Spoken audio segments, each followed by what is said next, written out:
ಎಲ್ಲ ಸಮಸ್ಯೆಗಳ ಮೂಲ ಆತ್ಮಜ್ಞಾನದ ಕೊರತೆಯೇ? ನನ್ನ ಅನಿಸಿಕೆಯಲ್ಲಿ ಹೌದು. ಏಕೆಂದರೆ ಆತ್ಮಜ್ಞಾನ ಇದ್ದರೆ ಅನೇಕ ಸಮಸ್ಯೆಗಳು ಹುಟ್ಟುವ ಮೊದಲೇ ನಾವು ಜಾಗರೂಕರಾಗಿರಬಹುದು. ಹೇಗೆ? ಬನ್ನಿ ವಿಚಾರವನ್ನು ಒಟ್ಟಿಗೆ ಅರ್ಥ ಮಾಡಿಕೊಳ್ಳೋಣ. ಆತ್ಮೀಯ ಸ್ನೇಹಿತರೆ, ನಮ್ಮ ಜೀವನದಲ್ಲಿ ಅನೇಕ ಸಮಸ್ಯೆಗಳು ಎದುರಾಗುತ್ತವೆ.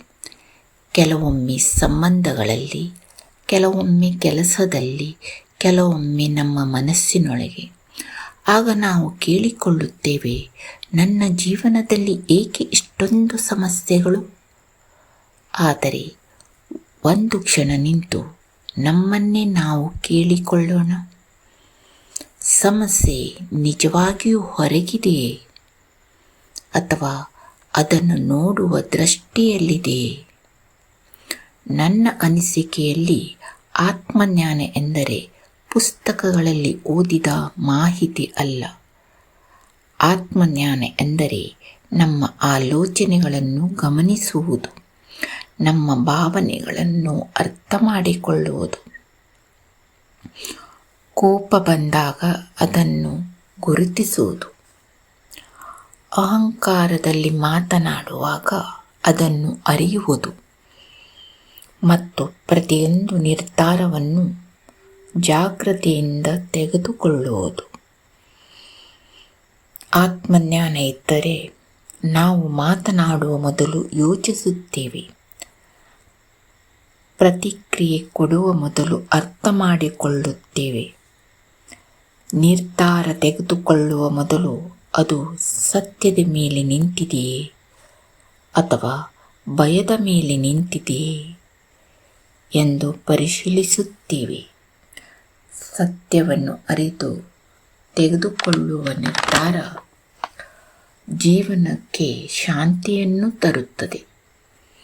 ಆದರೆ ಅಜ್ಞಾನದಿಂದ ತೆಗೆದುಕೊಳ್ಳುವ ನಿರ್ಧಾರ ಹೊಸ ಸಮಸ್ಯೆಯನ್ನು ಹುಟ್ಟಿಸುತ್ತದೆ. ಒಂದು ಸಣ್ಣ ದೀಪ ಬೆಳಗಿದರೆ ಕತ್ತಲೆ ತನ್ನಿಂದ ತಾನೇ ದೂರವಾಗುತ್ತದೆ. ಹಾಗೆಯೇ ಆತ್ಮಜ್ಞಾನದ ಬೆಳಕು ಮೂಡಿದಾಗ ಅಜ್ಞಾನದ ಕತ್ತಲೆ ಕರಗಲು ಆರಂಭಿಸುತ್ತದೆ. ಆದ್ದರಿಂದ ಜೀವನಗಳ ಕೇವಲ ಸಮಸ್ಯೆಗಳ ಪರಿಹಾರವನ್ನು ಹುಡುಕಬೇಡಿ, ಅವುಗಳ ಮೂಲವನ್ನು ಅರಿಯಿರಿ. ಏಕೆಂದರೆ ಆತ್ಮಜ್ಞಾನ ಇದ್ದರೆ ಸತ್ಯ ಸ್ಪಷ್ಟವಾಗುತ್ತದೆ. ಸತ್ಯ ದೃಢವಾದಾಗ ನಿರ್ಧಾರ ಸ್ಪಷ್ಟವಾಗುತ್ತದೆ. ನಿರ್ಧಾರ ಸರಿಯಾದಾಗ ಜೀವನವು ಸರಿಯಾದ ದಿಕ್ಕಿನಲ್ಲಿ ಸಾಗಲು ಆರಂಭಿಸುತ್ತದೆ.